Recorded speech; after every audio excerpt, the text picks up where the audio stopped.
आप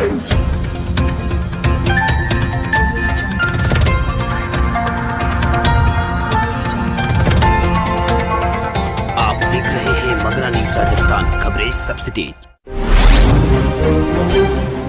31 मई को मन की बात करेंगे प्रधानमंत्री नरेंद्र मोदी। ट्विटर पर लोगों से मांगे हैं सुझाव। देश के पीएम नरेंद्र मोदी ने देश में जारी लॉकडाउन संकट के बीच प्रधानमंत्री नरेंद्र मोदी ने 31 मई को रेडियो कार्यक्रम मन की बात के जरिए देशवासियों को संबोधित करेंगे। प्रधानमंत्री ने सोमवार को ट्विटर के जरिए लोगों से इस कार्यक्रम को लेकर सुझाव मांगे। उन्होंने कहा कि भी आप सभी के सुझाव का इंतजार करूंगा। प्रधानमंत्री नरेंद्र मोदी ने ट्वीट करके लिखा कि 31 मई को होने वाले मन की बात कार्यक्रम में मैं आपके सुझाव का इंतजार करूंगा। इसके लिए आप 1800111780 पर आप संदेश रिकॉर्ड करके भेज सकते हैं। साथ ही नमो ऐप या माईगोव पर लिखकर भी भेज सकते हैं। आपको बता दें कि कोरोना महामारी के मद्देनजर देश में जारी लॉकडाउन के बीच प्रधानमंत्री तीसरी बार देशवासियों को मन की बात के जरिए संबोधित करेंगे। इस बीच देश में लॉकडाउन की अवधि को 31 मई तक बढ़ा दिया गया है। लॉकडाउन की अवधि इसी दिन खत्म हो रही है। ऐसा माना जा रहा है कि प्रधानमंत्री कुछ बड़े ऐलान कर सकते हैं। इससे पहले लॉकडाउन 2 और ऐलान के देश को संबोधित करके उन्होंने किया था। वही लॉकडाउन 3.0 और 4 के लिए घोषणा गृह मंत्रालय की ओर से की गई है। फास्टैग का इस्तेमाल करने वालों को सरकार की चेतावनी। फास्टैग को सरकार ने सभी वाहनों के लिए अनिवार्य कर दिया है। अब टोल प्लाजा पर फास्टैग लेने में जिन वाहनों में एंटी वैलिड या नॉन वैक्सीनेटेड फास्टैग होगा उन्हें दुगना टोल की कीमत चुकानी पड़ेगी। Ministry of road transport and highways ने अपनी लेटेस्ट नोटिफिकेशन में ये जानकारी दी है। नोटिफिकेशन में कहा गया है कि नेशनल हाईवे फ्री रूल 2018 के तहत अब जिन वाहनों में फास्टैग नहीं होगा उन्हें दुगना पैसा चुकाना पड़ेगा।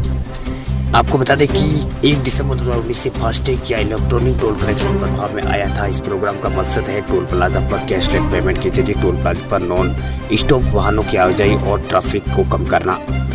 PIB की रिलीज के मुताबिक ministry of road transport and highways ने 15 मई 2020 को GSR 298E के नाम से एक नोटिफिकेशन जारी कर नेशनल हाईवेज पर फ्री टूल्स 2008 में संशोधन किया है। इसके अनुसार किसी भी वाहन में फास्टैग नहीं होता है तो उस पर फास्टैग चालू और वैलिड नहीं होता है तो उसे टोल प्लाजा की फास्टैग लेन में घुस जाता है तो उन्हें कैटेगरी के व्हीकल को लगने वाले शुल्क का दुगना चार्ज देना पड़ेगा। वही फास्टैग के सभी टोल प्लाजा या बैंक जैसी अथॉरिटी एजेंसी से खरीदा जा सकता है। सरकार ने 23 सार्वजनिक प्राइवेट बैंकों को वाहन के लिए फास्टैग जारी करने की अनुमति दी है। नेशनल कॉर्पोरेशन ऑफ इंडिया यानी NPCI हाल ही इन्होंने फास्टैग तौर पर भी काम करती है। फास्टैग खरीदने के लिए वाहन मालिकों को इन बैंक की ऑफिशियल वेबसाइट पर जाकर ऑनलाइन जानकारी सबमिट करनी होती है। इसके अलावा वाहन मालिक किसी भी पॉइंट ऑफ सेल यानी POS पोस्ट लोकेशन पर अथॉरिटी एजेंसी सेल्स ऑफिस में जाकर फास्टैग को अकाउंट बनवा सकता है। इसके लिए वाहन के साथ साथ KYC डॉक्यूमेंट और ओरिजिनल डॉक्यूमेंट के साथ साथ रखना की जरूरत। किसानों को कम कीमत पर नहीं बेचनी पड़ेगी। अब फसल सरकार दे रही है सस्ता लोन। किसान खेतों में दिन रात मेहनत करके फसल तैयार करता है, लेकिन जब वह अपनी खून पसीने की कमाई को बाजार को लेकर जाता है तो उसकी मेहनत का सही दाम नहीं मिलने पर वो निराश होता है। क्योंकि किसान को सारी प्लानिंग उसकी फसल की बिक्री से मिलने वाले पैसों पर टिकी रहती है, मगर जब उसे सही दाम नहीं मिलता है तो उसकी निराशा और बढ़ जाती है।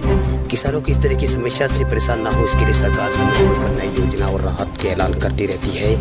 जैसे कि केंद्र सरकार ने आत्मनिर्भर भारत अभियान के तहत किसानों का कर्ज मुहैया करवाने के लिए 30,000 करोड़ रुपए की मदद देने का फैसला लिया है। राज्य सरकारें भी इस स्तर पर योजना चलाती रहती है। राजस्थान सरकार ने किसानों को फसल के बदले कम ब्याज पर कर्ज देने की स्कीम चलाई हुई है। सरकार ने किसानों को फसल का बेहतर मूल्य दिलाने और खरीद के लिए सुगम और सही सिस्टम करवाने की उपज को गिरवी रखकर कम ब्याज पर दर पर कर्ज उपलब्ध करवाने जैसी कई योजनाओं की शुरुआत की है। राजस्थान सरकार ने कृषि कल्याण कोष को सहकार किसान कल्याण योजना में हर साल 50 करोड़ रुपए का अनुदान देने का अहम फैसला किया है।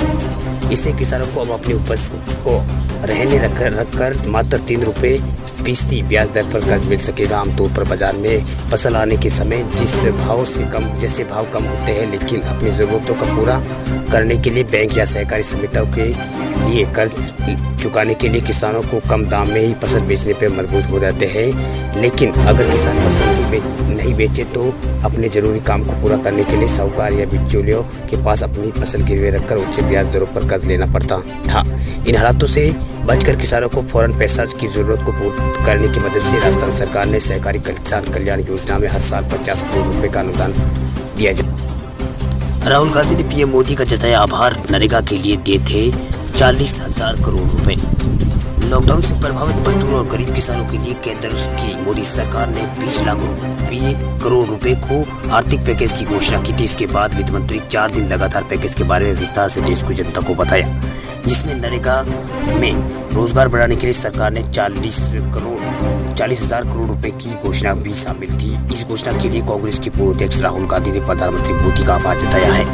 नरेगा को समझाने के लिए पीएम मोदी का आभार राहुल गांधी ने ऐसा लिखा है। राहुल गांधी ने खुद को इस बारे में ट्वीट करके पीएम मोदी को शुक्रिया अदा उन्होंने किया है। राहुल गांधी ने ट्वीट करके कहा कि प्रधानमंत्री ने यूपीए काल में संचित नरेगा स्कीम के लिए 40,000 करोड़ रुपए के अतिरिक्त बजट देने की मंजूरी दी है।